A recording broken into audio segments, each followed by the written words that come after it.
पुण्यात यंदाच्या हंगामाच्या सर्वात कमी तापमानाची नोंद झाली आहे। पुण्यामध्ये 7.8 अंश सेल्सिअस तापमान नोंदवण्यात आले।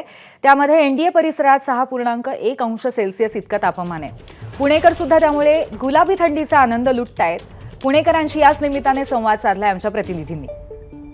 महाबळेश्वरपेक्षाही पुणे गारठलंय आणि पुणेकर या थंडीत देखील गुलाबी थंडीचा अनुभव घेत व्यायामाला प्राधान्य देत आहेत। आणि पुण्यातल्या तळजाई टेकडीवर आता आपण आहोत। माझ्यासोबत हे सगळे पुणेकर आहेत। सकाळी सकाळीच व्यायामाला बाहेर पडलायत। थंडी महाबळेश्वरपेक्षाही जास्त आहे। अनेकदा महाबळेश्वरला थंडी एन्जॉय करायला जातात, मात्र पुणेच तेवढं गार झालंय आता। खरं आहे, अगदी पुण्यामध्ये आता थंडीचा पारा उतरलेला आहे। मला वाटतं 7 पॉइंट काहीतरी आहे आजचा। आणि लोक खूप गारटलेले, ज्या ठिकाणी बऱ्याच ठिकाणी असे शेकोटे करताना दिसत आहेत। आणि आम्ही रेग्युलर मेंबर असल्यामुळे सकाळी रोज तळजाईला आम्ही आपल्या टेकडीवर येऊन लवकर येऊन व्यायाम करून थंडीचा पारा कमी करतो आमच्या शरीरातला। शरीर हॉट गरम करताय तुम्ही, व्यायाम वगैरे करून झालेला दिसतो। किती वाजता येता रोज? दररोज सकाळी आम्ही 7 वाजता येतो। 7 ते 8:30-9 वाजेपर्यंत वॉकिंग करतो। सकाळच्या ह्या गुलाबी थंडीचा आनंद घेण्याचा आम्ही दररोज प्रयत्न नाही, दररोज तो स्वाद घेत असतो आणि थंडीचा। आणि काका पण आहे। काका, तुमचं जॉगिंग वगैरे सगळं झालंय का आता? नाही, आमचं चालणं चालू आहे। आम्ही साधारण 8-8:30ला इथे येतो। इथं चालतो, नाही तर मग डोंगरावर टेकडीवर जे आतमध्ये जंगल आहे त्या जंगलामध्ये जातो। पण आता आज उशीर झाला म्हणून इकडे आलेलो आहे। पण इकडेही छान वाटतं आणि वरती पण फार छान वाटतं। थंडी वाढतीये, थंडीचा काय प्लॅन आहे? प्लॅन काही नाही, थंडी एन्जॉय करतोय। गुलाबी थंडी गुलाबी थंडी आहे। गुलाबीपेक्षाही पलीकडे जरा वाढत चाललेली ती। छान आहे थंडी, पण बरं वाटतंय। त्या उकाड्यापेक्षा खूपच छान आहे। मागे 3-4 दिवस थंडी कमी होती, पण आता चांगलीच वाढली आहे आणि पुन्हा पण वाढणार आहे। थंडीचा काय खाण्यापिण्याचा काय बेत असणार आहे घरी वगैरे? घरी जाऊन नाश्ता, पोहे, उपीट, थालपीठ असा नाश्ता आणि काहीतरी अंग गरम करायला, ऊर्जा मिळवायला काहीतरी चांगला हेल्दी। सात्विक खातात थंडी? हं?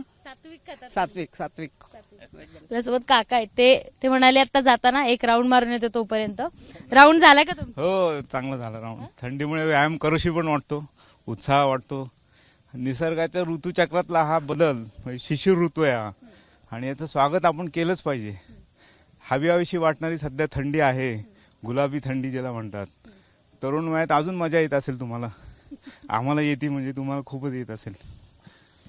ताई पण आहेत आपल्यासोबत।